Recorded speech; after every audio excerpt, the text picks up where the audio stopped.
让开！认真说来，我们已经间接的打过很多次交道了，但这是我们第一次真正意义的相见吧。影宗宗主，易卜先生，你是暗河的大家长，苏昌河。正是。暗河打杂人苏昌河，奉苏家家主苏沐雨之命，在此留下你的姓名。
即便知道对方所有的情报又如何？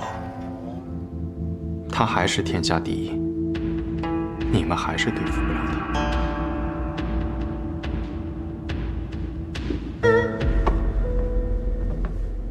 你方才放下的那一个卷轴，值100两黄金。你还没走？爷爷让我留下来，他说你或许需要我的帮助。我不要你的帮助。你想看的东西，我可以帮你寻到。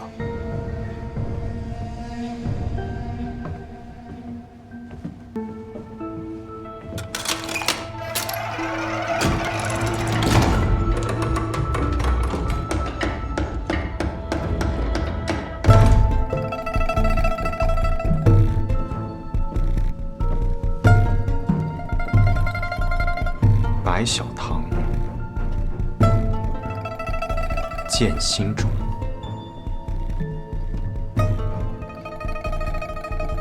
暗河。是的，暗河的情报全在这里。我猜，这便是你要寻找的东西。但我也不确定你要找的这里是否都有，毕竟影宗不是万能的，不然天下白小就不会是白小堂了。这些都需要密石才能打开，而密石藏在我阿爷家中。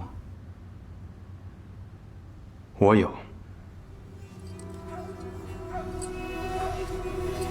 看来你早就做好了准备。我曾以为，只要拿到这2把钥匙便能得到答案。后来发现，以影宗的态度，必然不会让我们进入其中，反而还会暴露目的，而被他们以此要挟。于是我和昌河便提前制定了这个计划。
看来你找到了自己想要的答案。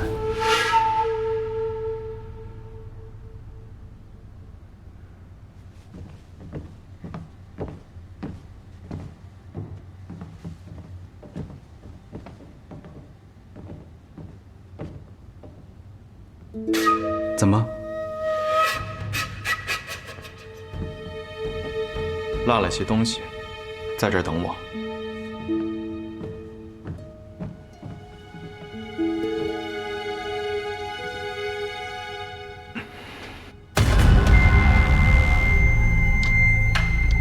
苏沐雨受了重伤，三爷，找机会在苏沐雨背后射出一箭，改变今晚这场战斗的结局。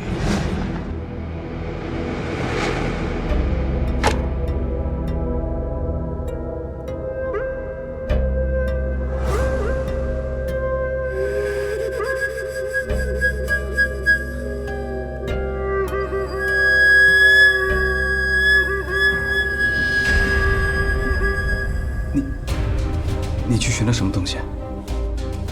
这就不便与你说了。把这栋楼都烧了吧。烧了，整栋楼。对。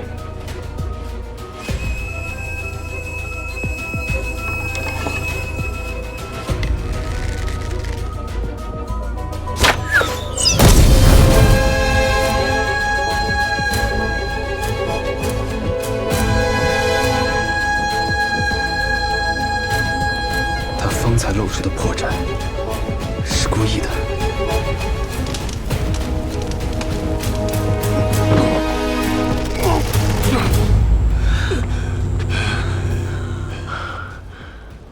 不愧是影宗宗主，还是有几分实力的。我差点就输给你了。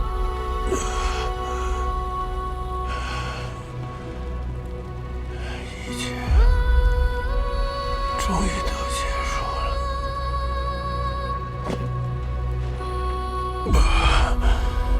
我这一辈子究竟是为什么而活？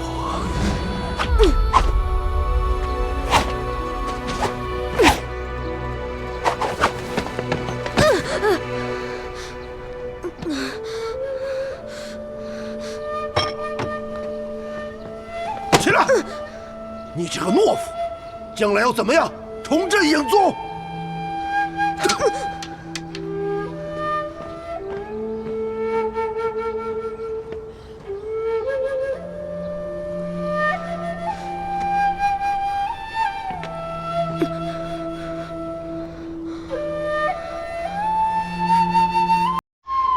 我要重振影宗。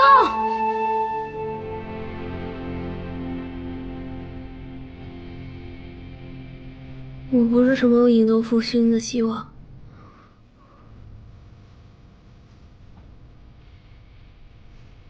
我只是个小孩，我要出去玩。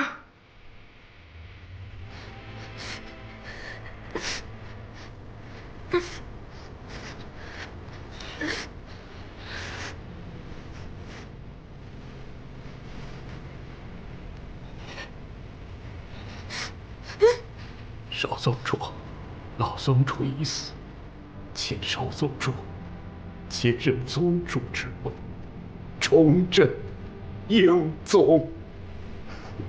请少宗主接任宗主之位，重振影宗。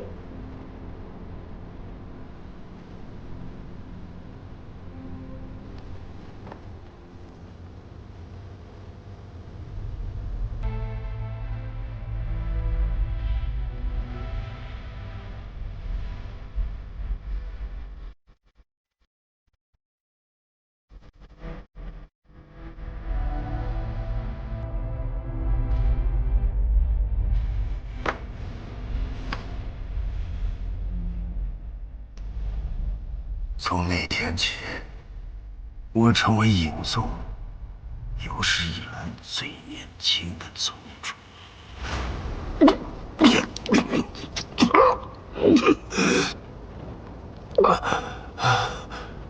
我这一辈子算是无比失败的吧？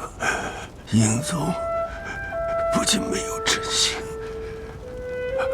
还在我的手中彻底消失了。我还失去了我的徒弟和我心爱的女儿。我听说临死之前，之前的回忆会像跑马灯一样在眼前闪过。我看你发了许久的呆，也是在回想自己的一生。别想了，看着我。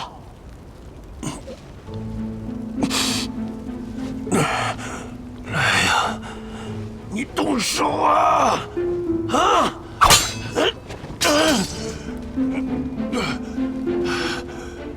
告诉我，天启城中知道暗河和影宗关系的都有谁？怎么？你是想把他们都杀掉是吗？是又如何？你觉得我杀不了你，可我不还是把你们都杀了？放心吧，如果让人知道，在江湖上恶名昭著的杀手组织背后竟是朝廷所控，那会引起天下的恐慌吧？知道暗河和影宗关系的，也不过是寥寥几人。寥寥几人便是友人。告诉我他们的名字，我可以留你全尸。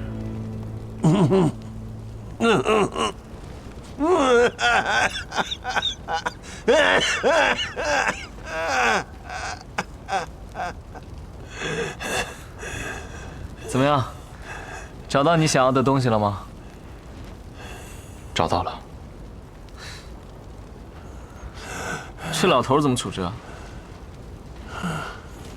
哎，不对，我为什么要问你啊？明明我才是暗河之主。要我说，就把他的手脚都砍了，要不然他是不会告诉我们天启城中还有谁盯着暗河。就算你斩断他的手脚，他也不会告诉你的。你杀过的人不少，这样的眼神，应当也见过不少。我发现你这个人真无趣啊！我不过就是想折磨他一下罢了。你还有什么想说的吗？秉承着最后一点的良知，我愿意听听。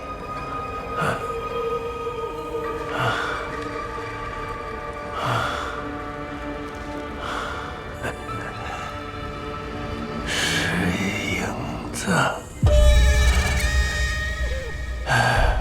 便一生都是影子。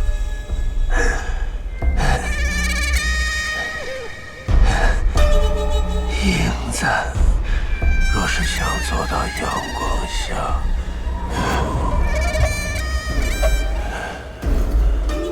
便只能消失。你们终将会失败的。真是无畏气！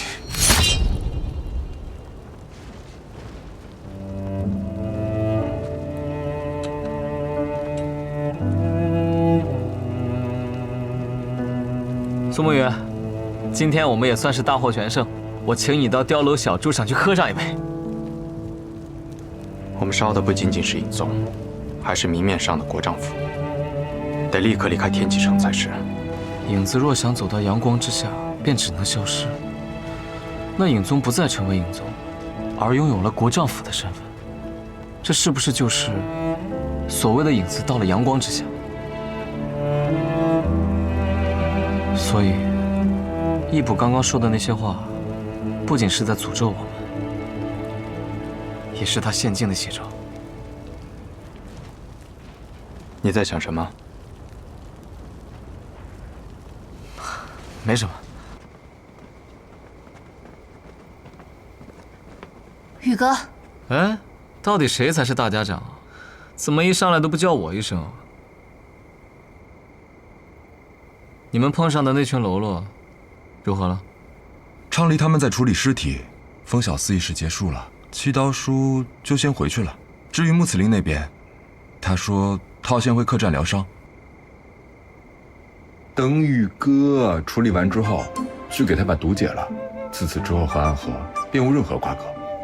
好，我一会儿便去。喂，本来想先回客栈等你们的，没想到在这儿先聚上了。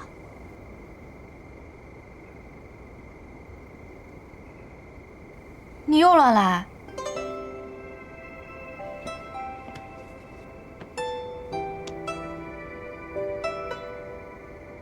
你这内力都快耗尽了，又要用我不少好药。没有乱来，尽力而为。他可以作证。啊，我你的话我可不信。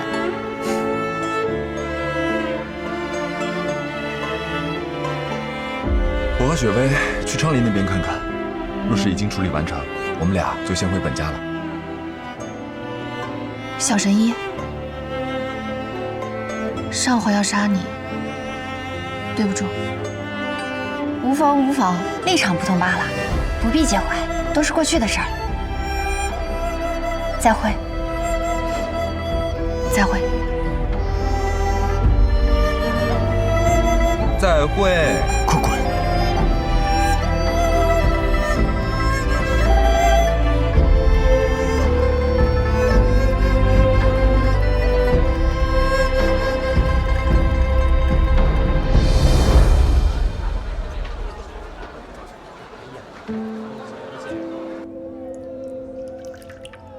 不带上你的好兄弟？本就默认你同我一起去。在问卷楼中，我知晓了一些关于吴建成的人和事，得去趟家园。家园？你们怎么还坐在这儿喝茶？东西都收拾好了？我们出来杀人当刺客，要收拾什么东西啊？狗爹先我一步回南安城了，你们怎么说？一道走，还是回安河？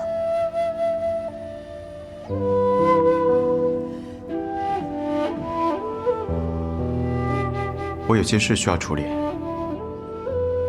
等处理好了，再来南安巡神医。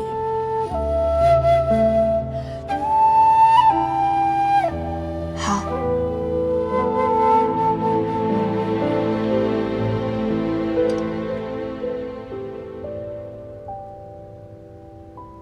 下去吧。是。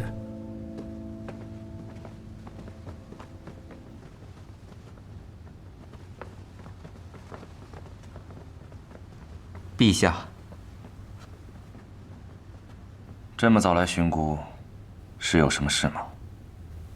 昨夜影宗府邸大火，国丈爷义卜被烧死了。义卜死了？是，火势非常大，整个国丈府都烧没了，死伤无数。也就是说，影宗从昨夜起便不复存在了。用做的这么决绝吗？唉，一山不容二虎，更何况他一直都不喜欢义卜。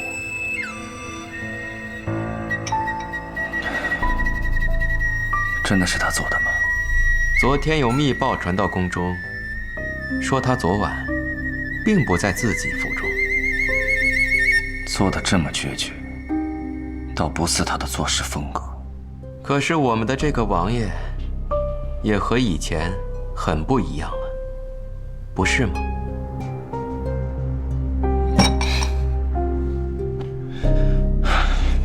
罢了，说是失火，那便是失火吧，交给大理寺处理一下。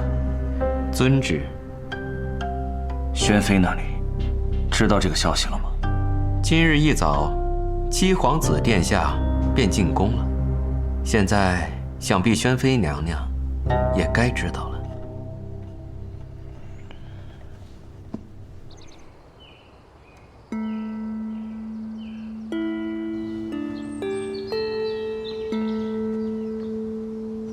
为什么暗河会帮助我们覆灭影宗？你认为是我找的暗河？之前他们对我的刺杀都是铺垫出来的假象？不是我认为，是天启城的人都会认为影宗的覆灭与你有关，而你的那位兄长也会这么认为的。那就让他们这么认为吧。可我不认为你会选择这样的方式。所以你我会成为朋友啊，此事与我无关，可以说是义布他自己作茧自缚。暗河的苏昌河和苏沐雨都是很了不起的人，他们说要改变暗河，我觉得这不是大话。他们已经斩断了身上所有的丝线，不再是别人手中的傀儡，剩下的枷锁就只是人言与偏见了。可这才是最难的呀。如果可以的话，我愿意助他们一臂之力。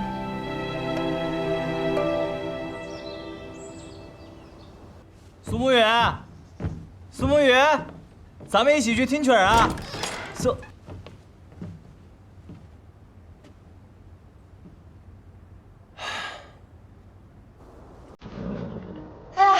此去一别，也不知何时才能回天启城。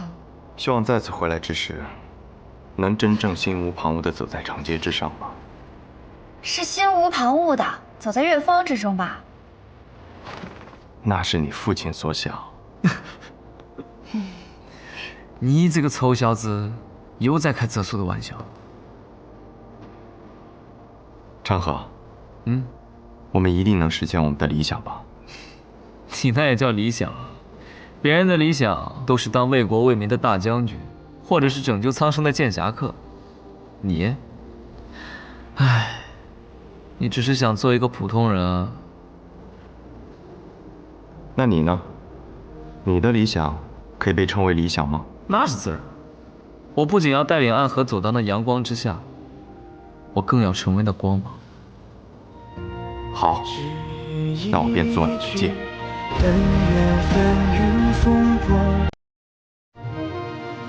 驾！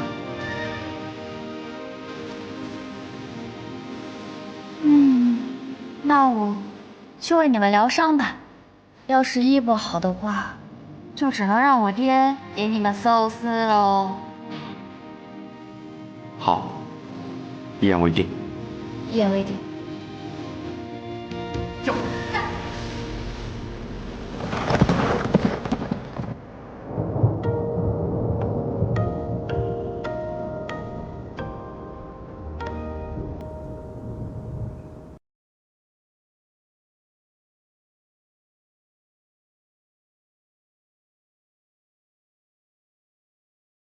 说给员外那位听的话我已经说完了。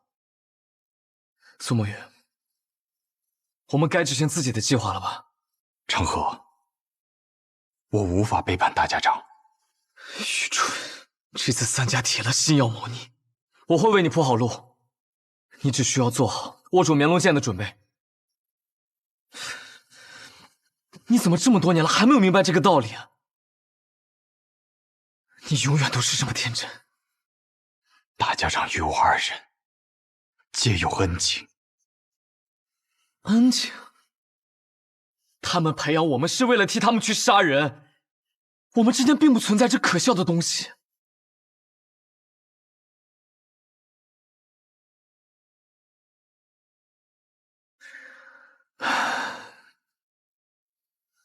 只有你真的把安河当成了自己的家。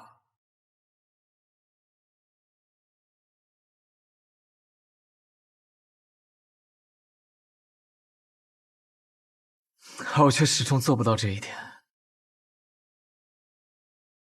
对于我而言，这里只是一个交换利益的地方罢了。他给我们庇护，我们为他杀人。所谓的家人，不过是虚伪的说辞。苏沐雨，哲叔就在外面，若我们一起动手，你还能活下去吗？若哲叔与你联手，我自然不是对手。但凡事总要一试。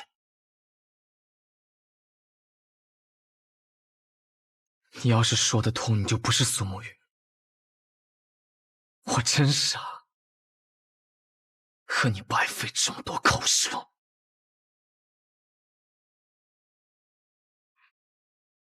慕白，在里面偷听的可还痛快？你是怎么发现我的？因为那个让你来此候着的消息，就是我给你的。哼，咱们都是同族，就该互通有无。谁跟你是同族？苏长河，你给我等着！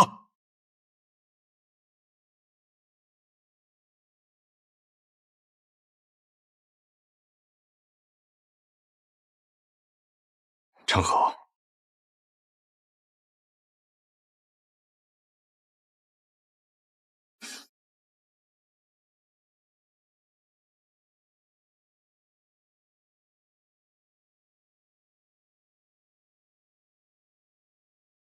开弓没有回头箭，大家长这次一定会死，我也一定要拿到面棱剑。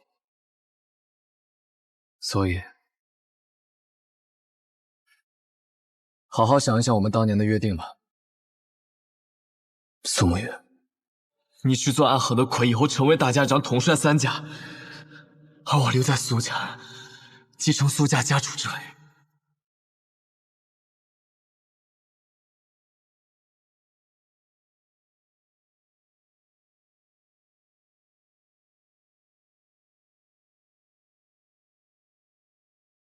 这马车真有意思啊！如此之大，却能行驶平稳；如此之重，却能日行百里。这是搬家搬三爷捣鼓出来的玩意儿，能不有意思吗？走好这架马车10日以后，他便死了，生病死了。那我若是治好了大家长，我不会得病死了吧？神医多虑了，你可是神医呀！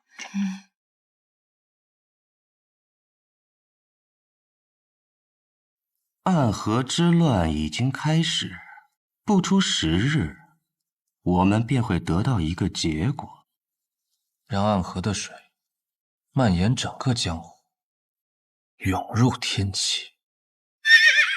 长河，或许这一次，你我要对彼此真正的拔剑了。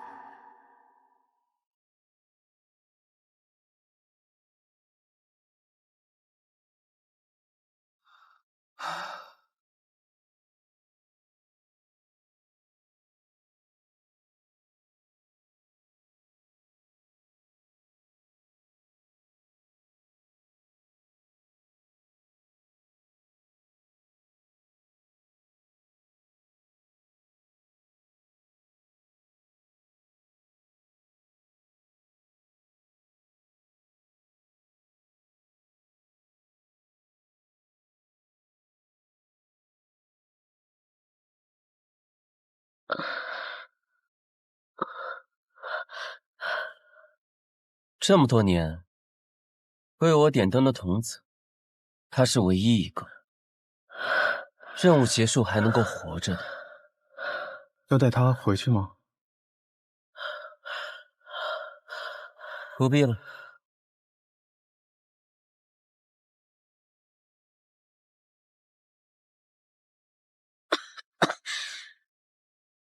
都快死了，17号，欠你一只手，还你一条命，算你赚了。多少暗涌的情绪，不舍的衬托，漫漫长夜中寻觅，挣扎爱痛的17号，你怎么会在这里？我偷听到你们的任务点，私逃出来巡礼，我来接你回家。那地方也能算是家吗？有家人等候便是家。你弟弟还在哪里？如同宿命随波蜿蜒去着，谁能趟过黑暗的河？哪里会有彼岸穷尽一生，为一点光倾尽颜色？辗转悲欢离合，恋恋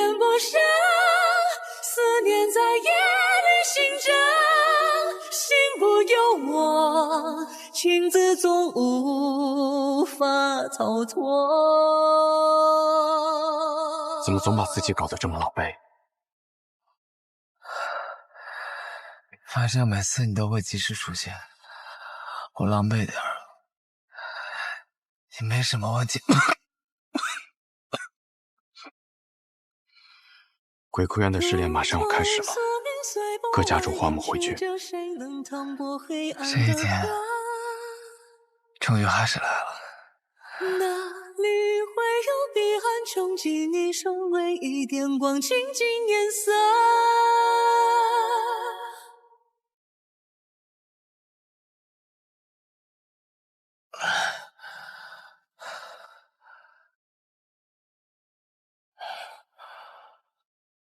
想必你们已经有所了解，待会儿时辰一到，你们就会前往鬼窟渊。每组10个人，只允许留下1个。第一组86号、18号、74号、42号、34号、26号、17号。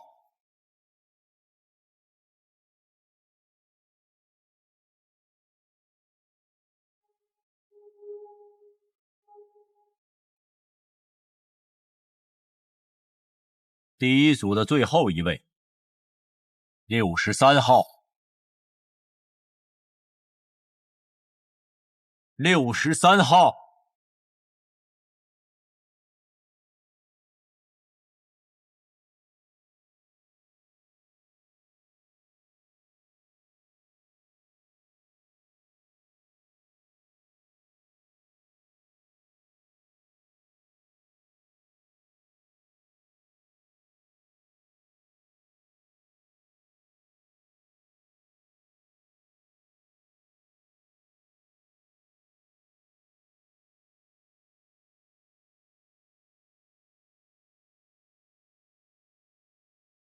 谁惹了木秋兄啊？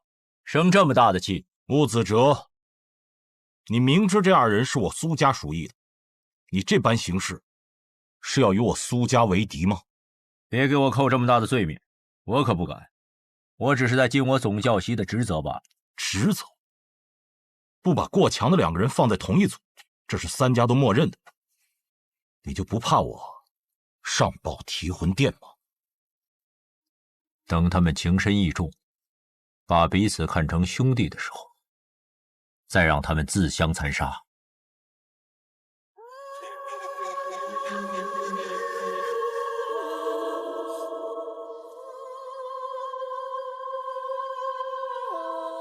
活则在一起，不要走散了。看起来也没有办法与你走散了。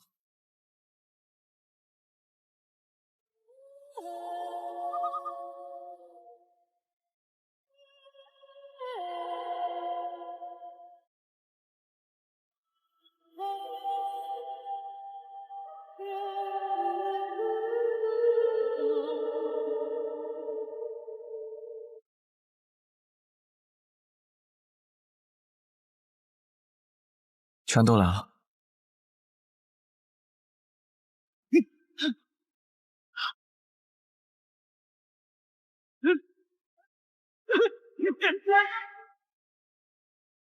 谁都知道你们剑术高超，与其1对1跟你们单打独斗，还不如合力把你们都杀了。我们剩下的再斗，还有几分生气。那便来吧。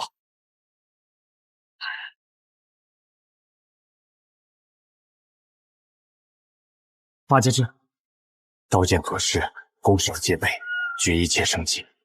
要胜此战，唯有一途，一二入局。我为尔。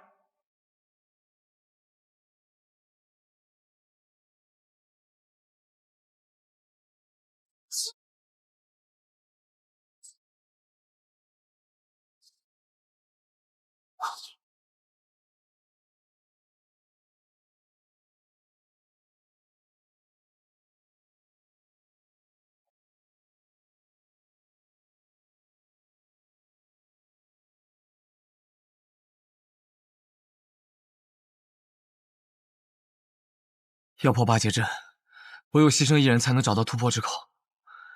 我们两个同时上，算怎么回事？我知道，我来。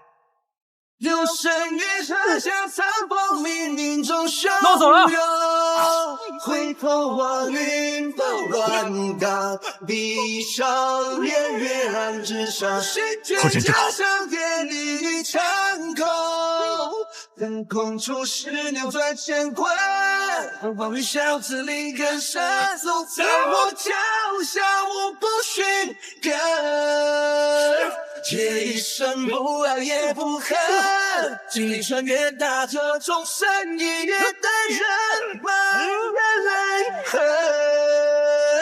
你留了珊瑚中身份，请忘记我是谁，因我也是我们。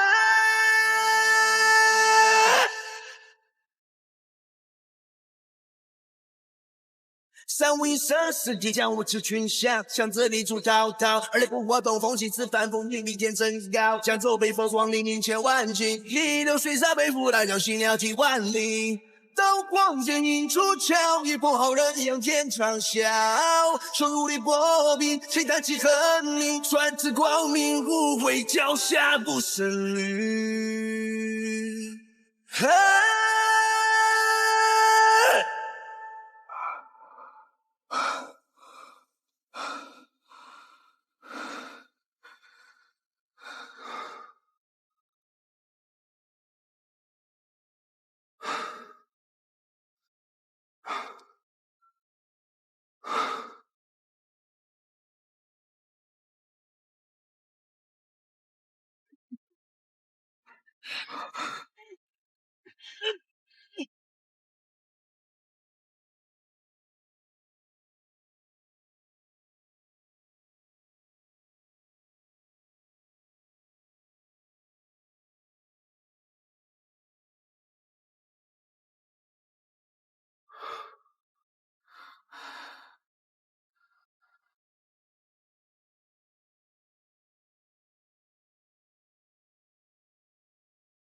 只剩我们两个人了，所以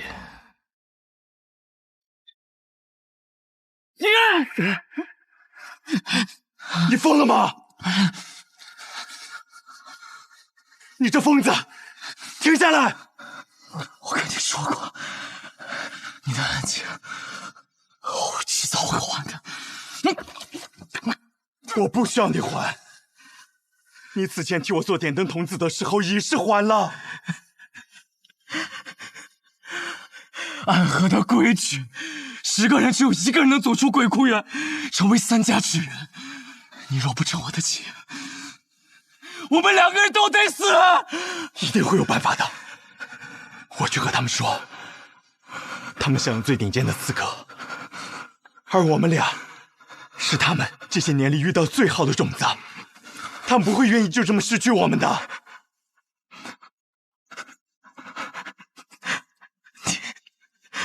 你太天真了。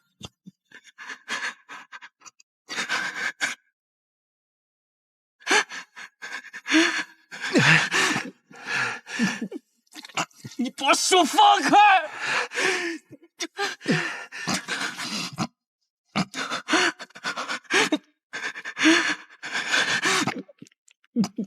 你把手放开！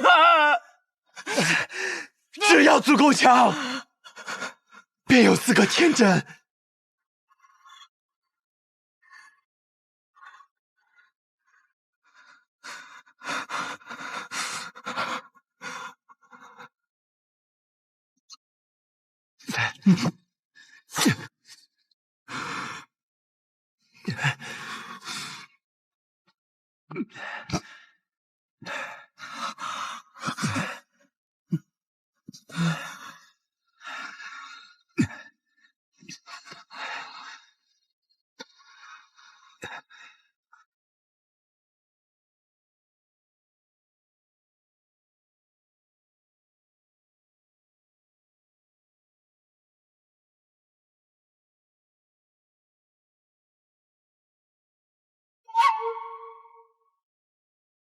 睡醒了。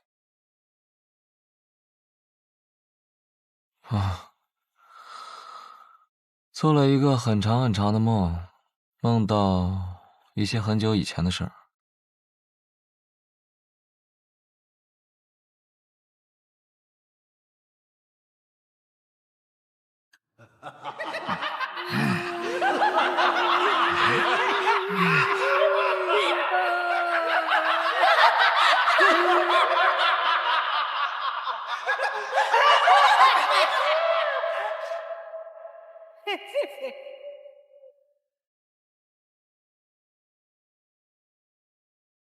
邪魔外道，无尽无身。我们是邪魔外道，难道你们还有邪魔外道？不过是些魔障，看我一剑斩了你们！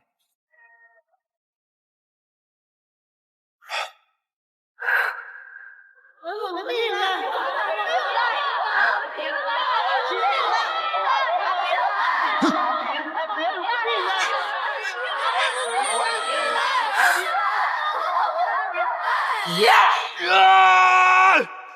不好！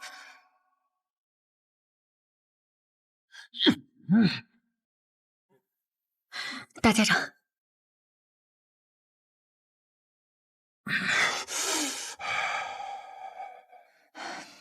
人在虚弱时，邪气便会找机会侵染人的身子。做噩梦是正常的事，大家长不必担心。大家长可还安好？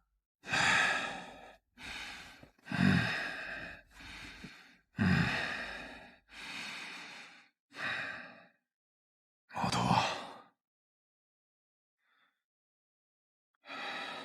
是。神医啊，你此生救过多少人？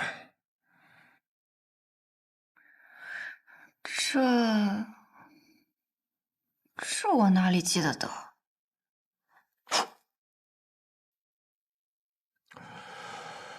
加上唐二老爷，我此生杀过832人，很多人我甚至不记得他们是谁，但心底里总会有一个声音告诉我，那是我杀过的人。其实我不怕这样的梦。当他们出现的时候，我会拿起手边的剑，将他们斩杀得一干二净。我既然杀得了他们一次，那么自然我能杀得了他们第二次、第三次。无论是梦境还是现实，都不会有任何区别。但这一次，当我拔剑的时候，发现手里的剑已经断了，需要让沐雨快些回来。难道大家长就不害怕他在这个时候背叛你吗？不会的。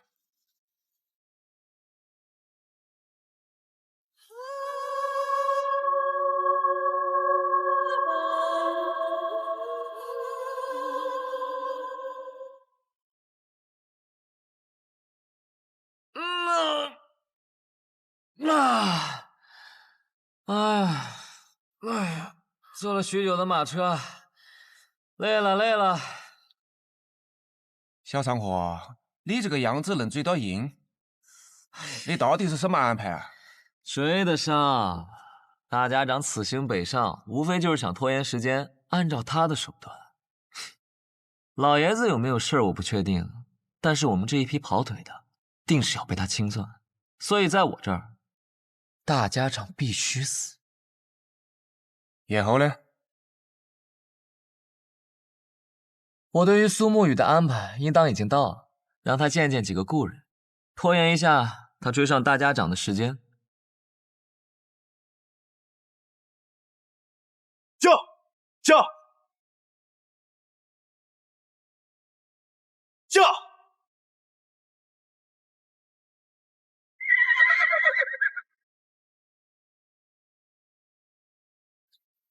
昌黎，宇哥，好久不见了。昌河派你来的？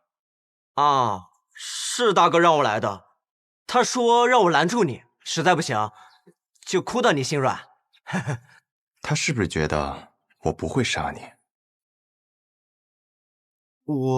他自以为能猜透我的心，可我杀过这么多人，我也有无法控制住自己杀心的时候。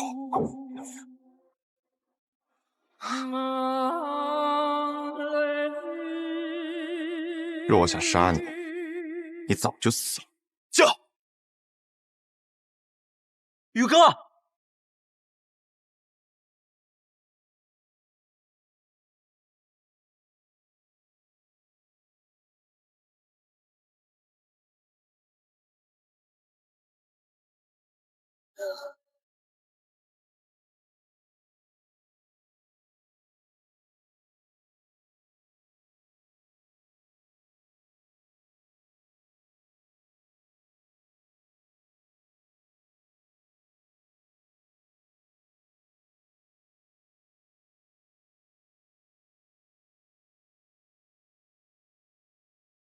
老师，你口中的老师这2个字，放在我的身上，我可不敢当。苏轼先生，许久不见了，苏沐雨。昌河为了拦住我，居然把你也请来了。不必怪昌河，是我自己想来的。我想此事之后，或许我们便没有相见的机会了，就自请来此见你一下。顺道下一局棋。我在赶路，没有时间。若有机会再见先生。回到暗河，我定去藏书阁拜会。若我没有做到让你下完这局棋，昌河或许会杀了我。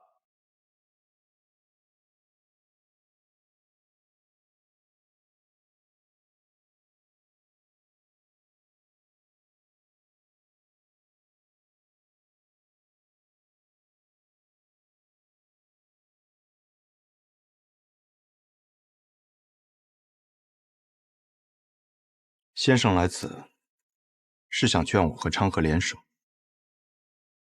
你们是暗河这100年来最不可思议的搭档，一起联手破过许多危局。这一次，我相信你们一样可以做到。我听昌河说，4年前你们做过一个决定，他当上苏家家主，你当上大家长，成为执掌暗河的新主人。那他有没有说过？我并没有回答他的决定。大家长他值得你这样做吗？这个问题的答案重要吗？沐雨，当你用一个问题来回答另一个问题的时候，就代表你的内心并不坚固。可这问题没有答案，只有选择。我在苏家待了将近10年，昌河与我更是从同一座炼炉当中走出来的师兄弟。准确的说，我们都是家人。昌河那样的人，可不会把老爷子他们当作家人，他只是把你当作家人。可如今我是魁，我的父亲曾教过我，承诺是比生命更重要的东西。先生您也说过，没了承诺，收了钱的刺客便会因为更多的钱而转头去杀自己的主顾，那么到最后秩序变乱了，刺客便没有存在的理由，暗河也没有存在的必要。你很聪明，但有时候太过于执拗了。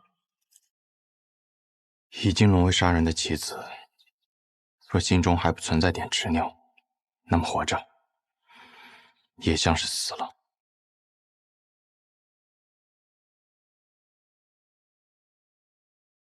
先生，你败了，告辞。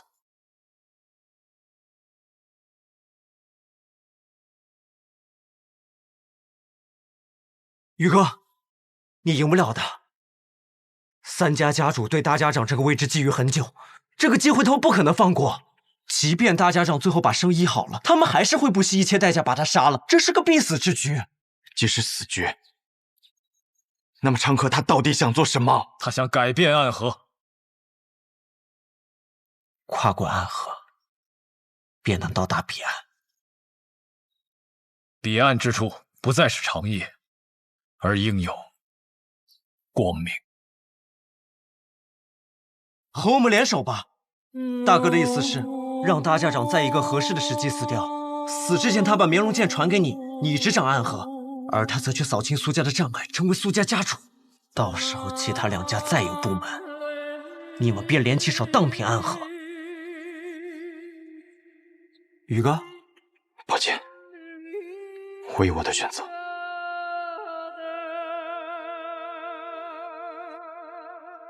大哥说了，若你拒绝，那他就自己当这个三家之主，到时候不管谁挡在他面前，他都会杀死，包括你，他这一生最好的朋友。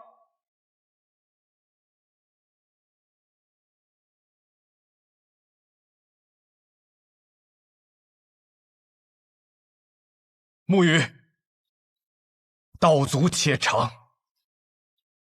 行则将之。驾！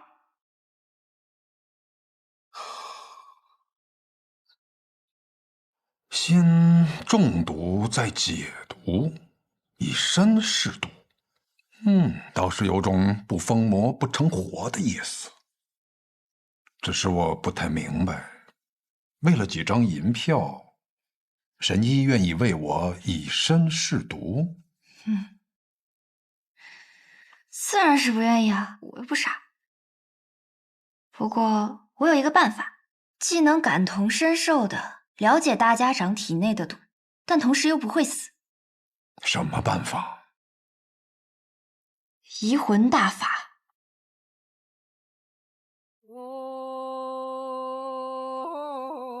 药王谷的秘术移魂大法，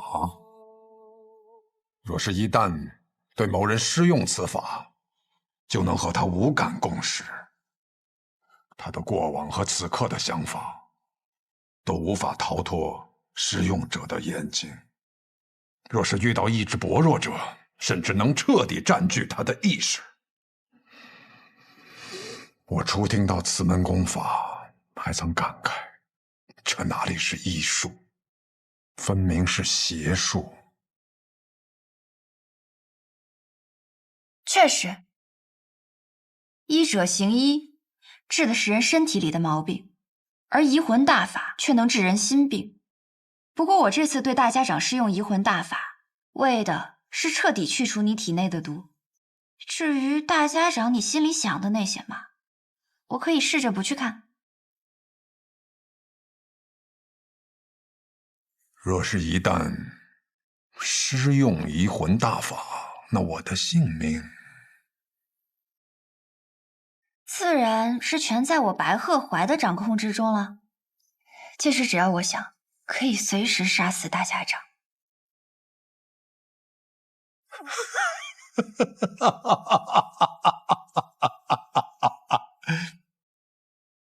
我想试试。大家长能活几日就让他活几日吧，反正我们抓紧时间找机会，先把那小神医给杀了就是。大家长和那个神医有地质摄效保护，你那么有信心？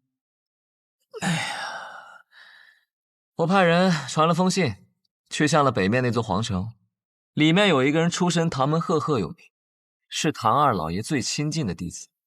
九江琵琶亭内3道暗器震惊天下，是可以与司空长风、百里东君等人齐名的高手。唐灵月，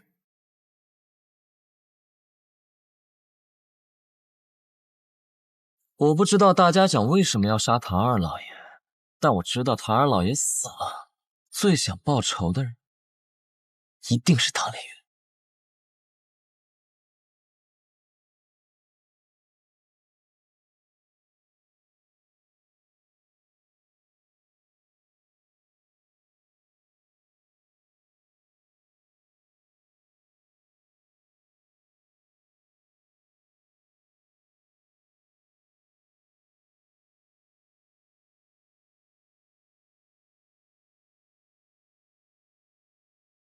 护送大家长离开。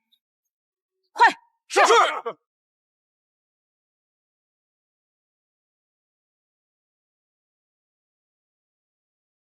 难得有片刻喘息，又要赶路逃命了。等你治好我，便无人敢来了。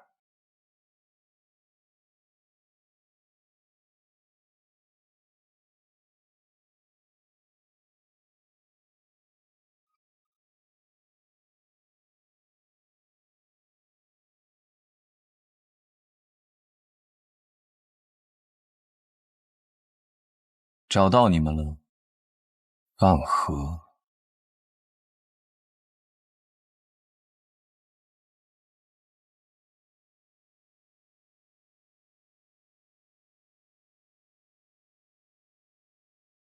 龙须真，你是唐门的人？唐门，唐连月。唐连月，原来是天启城4守护之一的玄武使啊！我要找的人不是你，你们大家长在哪？我要见的。纵然你是玄武使，但这里一不是天启城，二我们暗河也不听朝廷的指令，大家长岂是你说见就能见的？我并不是以天启城玄武使的身份来的，是以唐门弟子的身份而来。你们暗河的大家长杀了我们唐门的二老爷，这笔账我来负责清算。这个消息玄武使是怎么知道的？如果是子虚乌有的事儿，那该如何呢？想必你们大家长早就走了，留你在此处断后，与我说这么多，不过是想拖延时间罢了。想走？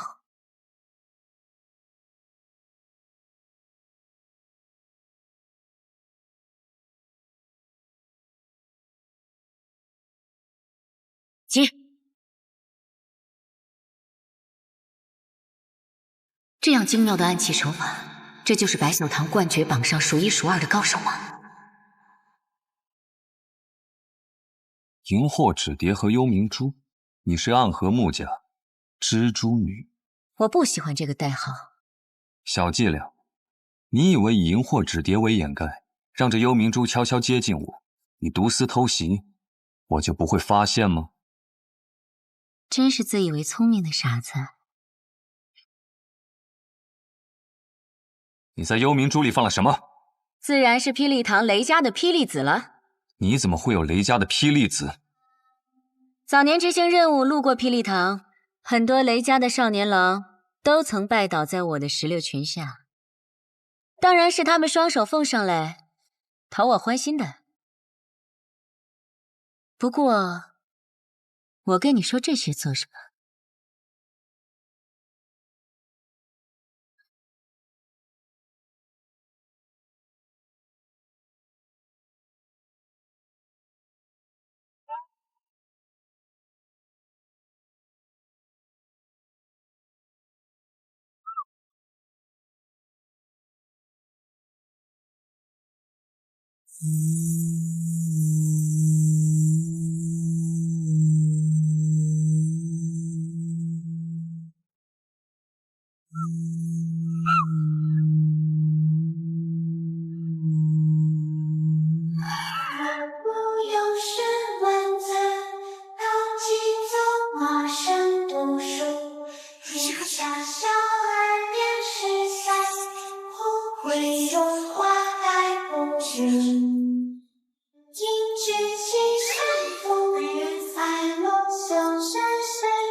童子点灯，阴魂索命。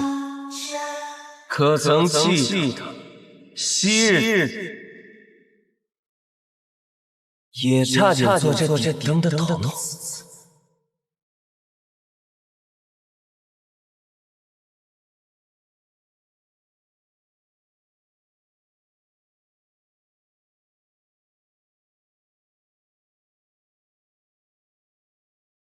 穆家穆英真，你敢与我动手，是想叛离暗河吗？是吗？可我得到的消息是你暗算大家长，意图谋反。我来此杀你，是奉家族之命，救出大家长。看来穆家还真是一片忠心啊。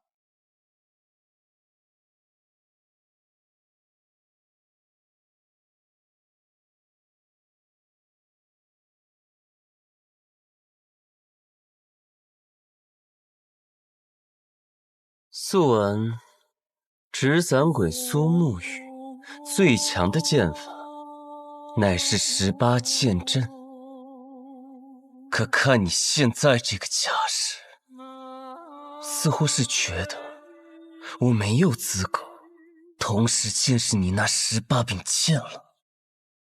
你确实没有资格。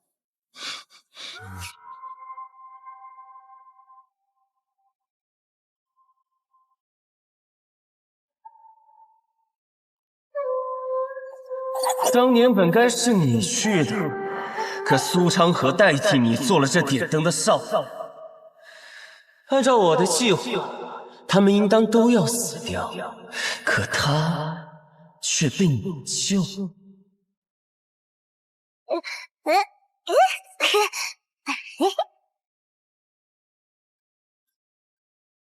我想我明白为何他要替你。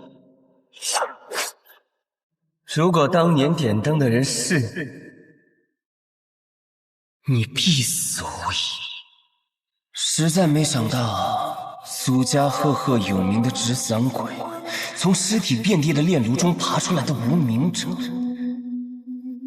如今的朱影首领魁，居然是一个心存善念的人，舍不得对孩子下手。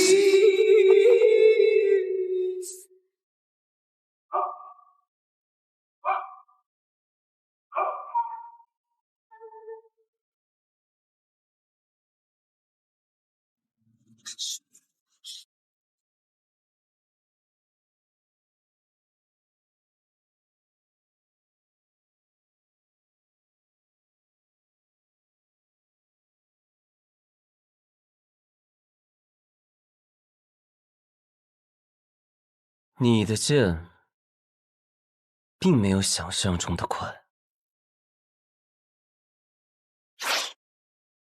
是吗？